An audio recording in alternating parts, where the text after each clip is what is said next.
Shalom, and welcome to the Parasha Pod. I'm Rav Mordechai Rosenberg here with Rav Menachem Liebtag, and we are doing a special episode on Purim. So, wherever you are, whatever you're doing, it's time to learn. Rav Liebtag, welcome. Thank you. I have a very special question that's been bothering me for years and years, and I'm really keen to get your take on it. And the question is, in short, why does Mordechai not bow to Haman? We give him so much credit for saving the day, but he also puts us all in danger by provoking Haman to threaten to kill all the Jews. So what does it matter that Mordechai is a part of saving all the Jews if he also is a part of threatening all the Jews? So that question tons of people ask, and just wide range of answers. Maybe it's political pride, it's a power play, There's a question who's going to be like next to the king, or it could be like, in Sefer Daniel, not bowing down to another person, like not bowing down to idol worship. That's a more, yeshiva approach. In my opinion, there's no way to answer that question, in my opinion, because we have no idea. I'm asking a bigger question. Why was the book written? So you're reading the book, trying to discover like a mystery book and trying to figure out the plot, what's really going on. And tons of people do that, which is fine. I'm asking, if the book is canonized, it's in Tanakh, it must carry a message. And I'm asking a bigger question. Whoever wrote Megillah Esther, whether it's Mordechai or whether it seems to be maybe a generation later, but Anshe Knesset Agdola knows our rabbis canonized the book. Therefore, it carries a message about our relationship with God. All the books in Tanakh all relate to our connection to God. So the bigger question is, why is this book in the Tanakh? And is that going to help us address this question or remove the question? That's going to help me explain why I have no need to answer the question, not even deal with it. Okay. Because I'm not reading the book and doing a character analysis of Mordechai, whether he's a good guy or a bad guy. Okay. Just like I don't read Tanakh and sit back and judge God, oh God, you were good today or bad today. I'm reading the book as what message is God giving us relating to our chosenness. So I think the book is written to explain, to basically establish that we want the Jewish people to keep this custom of Purim. I think that's the bottom line message of the book, because it says at the end, Kimu v'kiblu. If the book emphasizes over and over again that everyone's keeping this holiday, that sort of is alluding to maybe everyone wasn't keeping the holiday. In fact, Esther has to send 2 letters, we'll see. That was what's called Bichal Hinat Hashomei Alav. When you say everyone's doing it, everyone's coming, means when people, like when you're in advertising, only 5 apartments left. Right. That means probably the big building's empty. You want people to think it's Right. Now, again, I have no way of answering that question, no way of reading between the lines to figure that out. But I don't think it's critical in understanding when we focus on those topics, we're missing the bigger picture of the Megillah. And it seems, based on the name of the book, that its main message is hidden. Because if it's in Tanakh, it should talk about God. And I'm assuming you'd ask me a better question. Not what's Mordechai up to, but what's God up to. Right. In other words, why doesn't the book talk about God? Yeah. And there's plenty of places it could. So, did you ever hear an answer on that one? Yeah, that the point of the Megillah is for Jews in the diaspora or not in Eretz Israel. Part of what we've got to do is look for God, look for Hashem. So some people say the media is the message, meaning by going out of your way not to mention God, but leaving enough breadcrumbs that you want the reader to find it, by hiding God, but causing the reader to search for God because it's Tanakh. That's exactly what we need to do throughout our history. Even though God is not in our face, we don't see God, we always have to look for him. So in many ways, it could be that by not mentioning God, that's to emphasize that the reader's supposed to look for him. Yeah. That could be, which is also fine. I think something else might be hidden. Now, changing her name from Hadassah to Esther could either be relating to her name, meaning something's hidden, or Esther meaning some idol worship name. Speaking of idol worship, it's Mordechai, remember we talked about before. Is that a Babylonian god name? Ishtar, is that another Babylonian god? Or is there something, like you said, more dror, the way Chazal say, that something with the Ktoret, maybe something relating to the temple? Maybe Esther from Anuchi Esther Panai, from Shirat Hazinu. Right. I will hide my face. Yeah. So there's 2 basic approaches in Megillah. One is, it's the book for the diaspora. And even though we're not in the land of Israel, God's with us no matter where we are. I think that's probably one of the most primary messages. And that's fine. It happens to be true, I think. No matter where we are, no matter where we are in Jewish history, God's always there, even though we don't see him, especially outside the land of Israel. It might be more hidden, but he's always there watching our history and keeping an eye on us. But if you read the rest of the books of the Torah, of the Bible, and Tanakh of the time period, something else is missing besides God, is the land of Israel. Right. So there's a brief mention that Mordechai was one of the exiles, or Mordechai's great-grandfather, depending on when it happened, left Yerushalayim in the time of the destruction of the first temple, or 11 years beforehand, with the first wave of exile, with Yehoiachin. But if I take into consideration the time period of the Megillah and its opening line, that should tell the reader something's going on, because it's during the Persian time period. Right. Achashverosh is the king of Paras, and he's not the first king of Paras. Because we know from the book of Ezra, from the opening line of the book of Ezra, the first king of Paras is Koresh, Cyrus the Great, who wrote a declaration allowing all the Jews in his empire, giving him the ability and the right to go back to Israel, rebuild the temple, and reestablish themselves in the land of Israel. And the book of Ezra tells us, just as Yirmiyahu predicted. Yirmiyahu said, after 7 years, the Babylonian Empire will fall. Just as he predicted, it came true. And that should have been a sign to the Jewish people, it's time to come home. And when you read the first chapter of Ezra, the first 7, 8 psukim, we're told that Koresh, Cyrus the Great, went to Nebuchadnezzar's palace, took out the vessels of the Beit HaMikdash, of the temple, and gave them back to the Jews to bring back to Yerushalayim. So if I read simple meaning of the psukim, the vessels of the temple were already back in Jerusalem. So some people say maybe only some of them. But everyone knows the famous midrash, because we do that when we read V'kelim shonim, we read it like Echa, and that's supposed to remind us that the rabbis asked the question, what were we doing wrong? Why were we almost punished? So they say, a misdemeanor. What was that? We were part of that party that Achashverosh threw, and we used vessels from the temple that the food was served on. Or maybe we drank wine from those cups or something like that, which means a lack of respect for the temple. Right. Now, that's a misdemeanor. It's not like, something you shouldn't be doing, but it shows a lack of respect. Or is that midrash not historical, but rather something more thematic, that the people who don't care about kelim of the Beit HaMikdash, or people who don't care about returning and building the Beit HaMikdash, or coming to Israel? And then the question is, all through the Megillah, are there little hints, or I call them breadcrumbs, where the author of the Megillah wants the reader to tie these events to what should have been happening? Because if Yirmiyahu's 7 years are over, in chapter 29, Yirmiyahu tells the people, Yirmiyahu actually sent a letter to the Babylonian exile, telling them, unpack your bags, get started, build families, settle down in exile, because you're there, not coming back in a year or two, you're coming back only after 70 years. But after 70 years, I'm going to give you an opportunity to return. You're in rehab. Our relationship isn't over, but one day you're going to come back, and your purpose of your exile is to go through rehab to prepare yourself to return. Yirmiyahu says, when the 7 years are over, and I'll send you that sign, and when Bavel falls, if you call out to me and pray to me, I'll be there for you. But it's not enough. God's not going to bring a magic carpet and bring us back. He'll open up an historic opportunity for us to return. But if we don't want to return, it won't work. Now, how would you feel if you were God and you do everything to bring the Babylonians down, to bring the Persians in, to cause the king of Persia to make this decree that all the different peoples that were exiled by the Babylonians can go back to their homelands, including the Jews? That's hashgacha. It's called that's divine providence. Right. So, wouldn't God expect the Jewish people to come back and take that opportunity and return to Israel? Of course, everyone answers, life was too good maybe in Persia. It could be. But God would be, if the Jewish people were chosen to make God's name great and look great, then there may be, I'm not sure, but there might be maybe an allusion to that in Achashverosh calling his wife, Vashti, to come show off her beauty to all the nations who were gathered in Shushan, might be parallel to God calling his people back to the land of Israel to show off God's greatness to all the nations.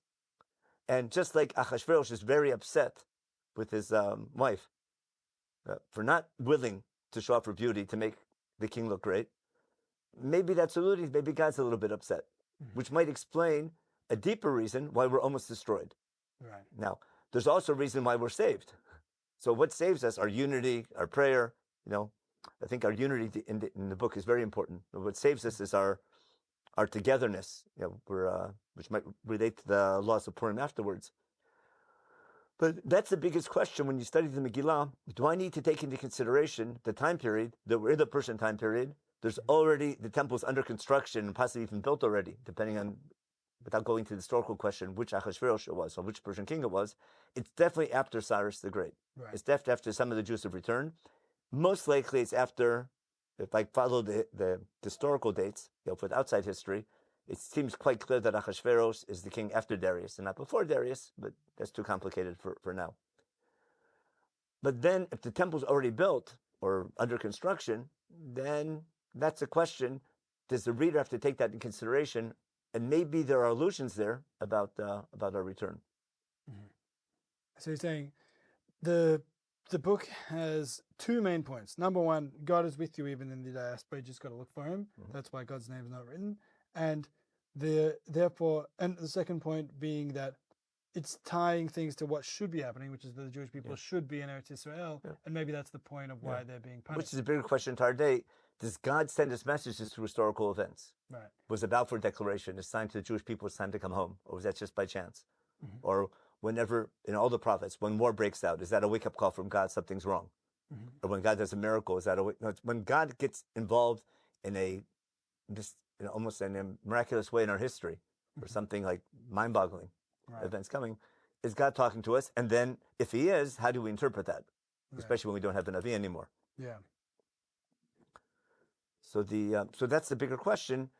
Is possibly one of the reasons why we're almost destroyed is because we didn't go back. And what point, for example, I can have a double meaning when Haman tells Achashverosh, there's this one nation scattered among all the nations and isn't listening to the laws of their king. Mm-hmm. It's not worth the king to leave them around. Let's wipe them out. Is that, and the word la'abdam, very similar to the Tochachot, Mehera, remember in the Shema, that will be lost or scattered or finished. So that's the question: is the reader supposed to realize maybe we're doing something wrong, and then maybe what do we need to do to go right? Now, what's the problem with that approach? If that was true, as soon as we're saved, well, what should everybody do? Pick up and move to Israel, and obviously that doesn't happen. Maybe sooner or later Ezra comes back, and there is a movement, and Second Temple does get off the ground. But that's a question. How much can you read between the lines of the Megillah to find it? Right. So, if you don't mind, I'd like to kind of connect what you said to what I asked. Why does Mordechai not bow? You're saying that is the wrong kind of focus. Maybe technically, that precipitates a danger to the Jewish people because it sets the chain of events. But really, the message of the Megillah is that the threat is not anything to do with Mordechai. The threat is arising from our own choice not to return back to Israel. Instead of looking at the person to blame for what went wrong, look for the nation. What did the person do wrong? I'm going to bring examples today. We're looking who's to blame for a recent disaster. Right. So is it a national problem or is it an individual problem? So the idea is one person's fault, then takes all the responsibility from the nation. It's the nation's fault, then the nation has to work together. There's no one person. It's a collective thing. The question is, what do we do to make things better? All right. Do you mind if I follow this up with a very general sort of question about this? Like, I remember the first time I read through Tanakh, one of the things that struck me was that certain major moments in Tanakh seem to take place because of not necessarily like religious mistakes, but because of technical political mistakes. Let's say the split of the kingdom by, in the days of Rechavam. Also the death of Yoshiyahu, the choice to go to war against Egypt. Like, it seems like there's not really a religious problem going on. I'm sure you can think about that example. It's called dual causality. I'll give you maybe a better example. Had the brothers not sold Yosef, would we have gone down to Egypt? Yeah. It's like sometimes, but maybe through a different way.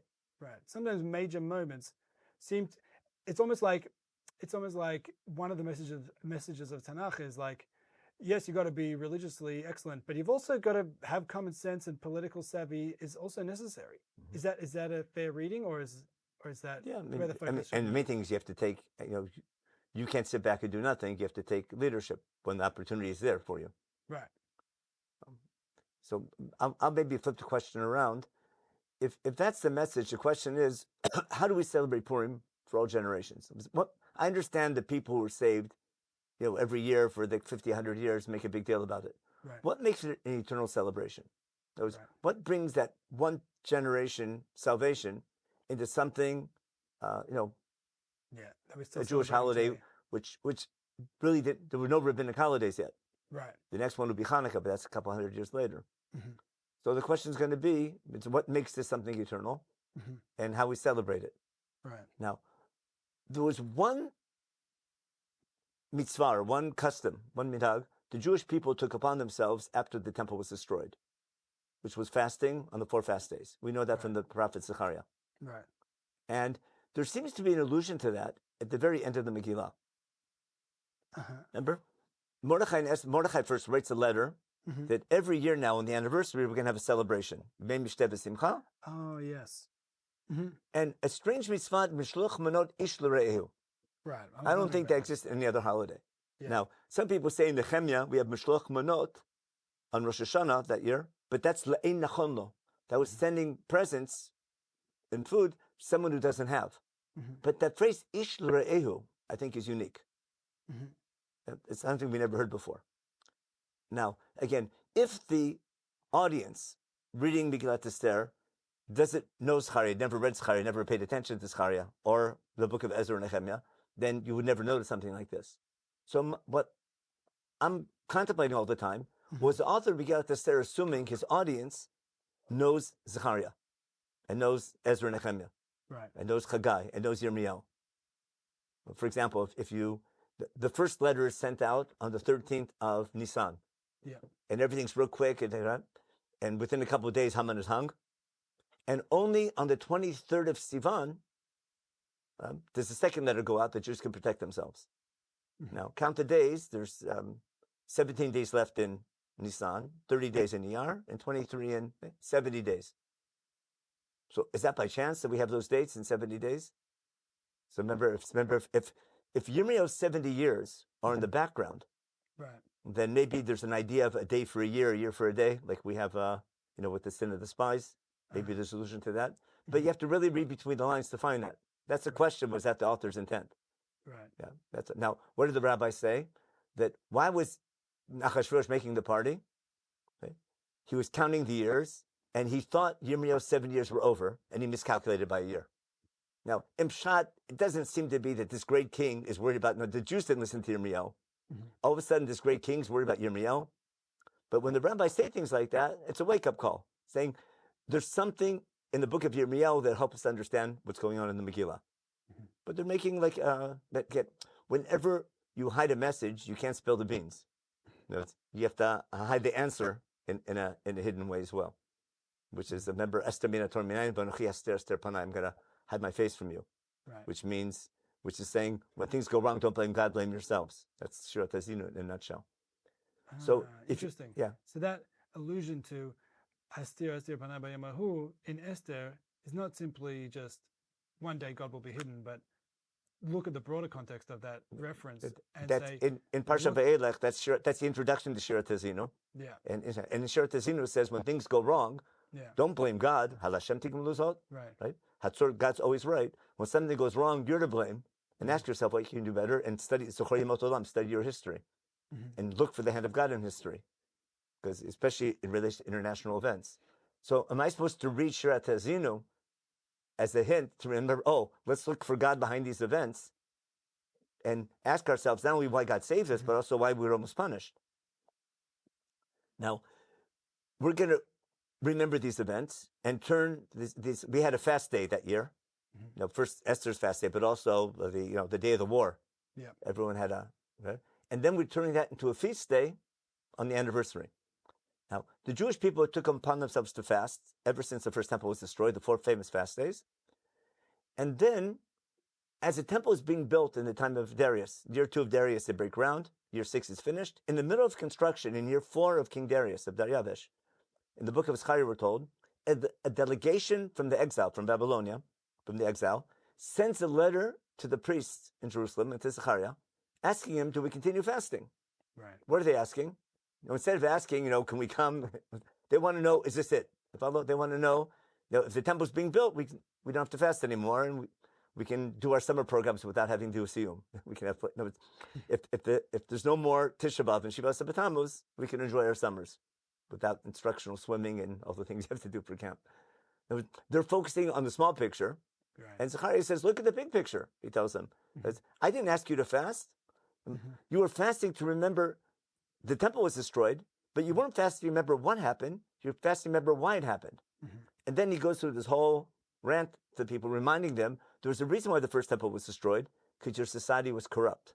You weren't doing kindness and righteousness. You were coming to the temple, asking God as consumers, but not living in a way outside the temple that would sanctify God, and that made God look bad, and that's why he sent you away. Yeah. Now, the people are asking Zecharia, so what do we do? Zecharia says, here's what you need to do. Don't ask a crystal ball, is this second temple going to work or not? It's up to you. I'm giving you the opportunity to make it happen, but here's what you need to do. And in Zechariah's final answer, which is in Perichet, starting in Pasuk Tet Zayin, he says, Elu advarim asher tasu. Here's what you need to do. Chapter 8, verse 16, 17, 18, 19, and 20 in Zecharia. Here's what you need to do. Dabru emet ish et rehu. Emet u'mishpat shalom shiftu b'sharechem. Act nicely to your fellow Jew. Build a just society. Have truth. Have justice. Vish et rat re'eu atachruvav. Don't think evil about your friend. Don't say, oh, he's up to this, up to that.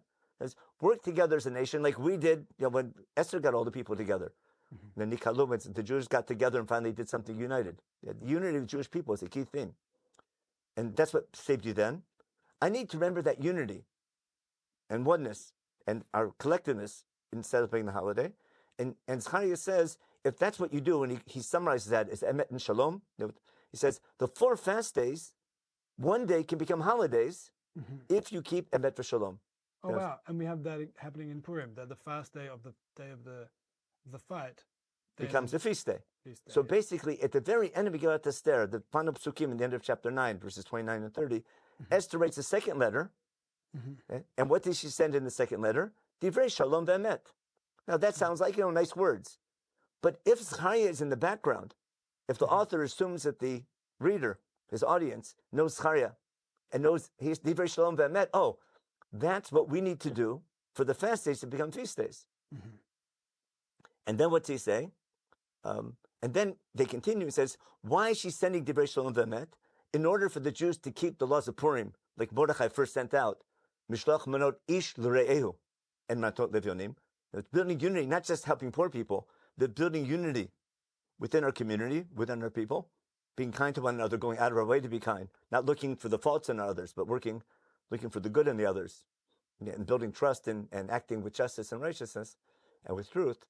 Then he says, if that's what you're doing, that'll bring, then the temple, then that gives you the right to build a temple and keep a temple and not have to suffer again. So it could be that, and then it says, why did she send these letters to keep these laws? Kasher kimu al nafsham bal zaram divrei atzamot b'zakatam. Just like the Jews took upon themselves to fast to remember Jerusalem and all their future generations, now we're taking upon ourselves a feast to remember how we need to behave and to be worthy of the temple. So it's not enough for the Jews to come back after Purim and rebuild the temple and come and live in Israel. That we were living in Israel before, and we were thrown out because of bad behavior. We have to remember to be worthy of having a temple, to be worthy of coming back. We have to remember we need to come back, but how we need to behave when we do come back, or how do we need to be worthy of God bringing another miracle, bringing us back. And it all begins with the most basic laws of Jewish unity. Dabru emet ish et re'eu. Emet mishpat shalom shiftu b'sharechem. And it could be that the 2 mitzvot of Purim in the Megillah, which is Meshach ish l're'eu and Matot Levyonim, that's the core fabric of the Jewish people that'll make us worthy of God's help. So I'm reading the Megillah, I'm asking myself, what's its long-term eternal message to the Jewish people? Is that God always watches our history, but our history is a two-way street, and redemption is a two-way street. It's not only about, coming back and moving to Israel. That's for sure important. But the Jews also have a value in their lives outside the land of Israel, in our communities outside of Israel, how we live as a community, how other people see us, how we act, how we treat one another, what we focus on, and especially if God gives us an opportunity to return in return, how we need to behave. So the answer isn't, oh, let's all everyone make Aliyah. That for sure is important, and we hope people would want to. But what we do when we make Aliyah, or what we do in Chutz La'aretz to be worthy of God giving us an opportunity to return and become our nation again, I think those core mitzvot, which are so simple and basic, is at the root of that eternal celebration. Right. So Mishloach Manot and Matnot Ivanim represent that Emet and Shalom, and that is the other sort of side of that coin of that. The whole point of the Megillah being that we need to. If I'm going to establish a holiday for all generations, and in light of what Zecharia said, the fast days to come back on feast days, I'm taking a fast day and turning it into a feast day, and doing mitzvot that Zecharia was focusing on. Now remember, the last nevuah, dated nevuah in Tanakh, is Zecharia. It's that year. The last dated nevuah in Tanakh is that nevuah, and that's a letter that was sent by the Jews of the exile to Jerusalem to ask, what do we need to do in regard to Yerushalayim? So that being the final, that's the conclusion of the Megillah, except for the taxes they add on at the end. That 3 lines at the end, that's always interesting. But the main thing for the Jewish people, that it says that she sends a second letter to explain the first letter, to explain our custom of sending Mishloach Manot and having a mishteh in Yom Simcha, just like we took upon ourselves the fast days. When you have that beautiful verse in Zecharia saying the fast days will become feast days, if you do Emet v'Shalom, and the whole list of behavior that Zecharia focuses on, how we have to behave, then that gives a lot of understanding to the Mitzvot of Purim for all generations. And that's why it's an eternal holiday, because those values are eternal. Beautiful. So it's like we can achieve the same point of the fast days through feast days. Through the Feast of Purim, we can achieve the same point of remembering that Shalom ve'emet, and just like hopefully being worthy of turning. We can come close to God on a fast day, like on Yom Kippur, on a feast day, like on the other holidays, which Chazal by chance say that Purim, Kippurim.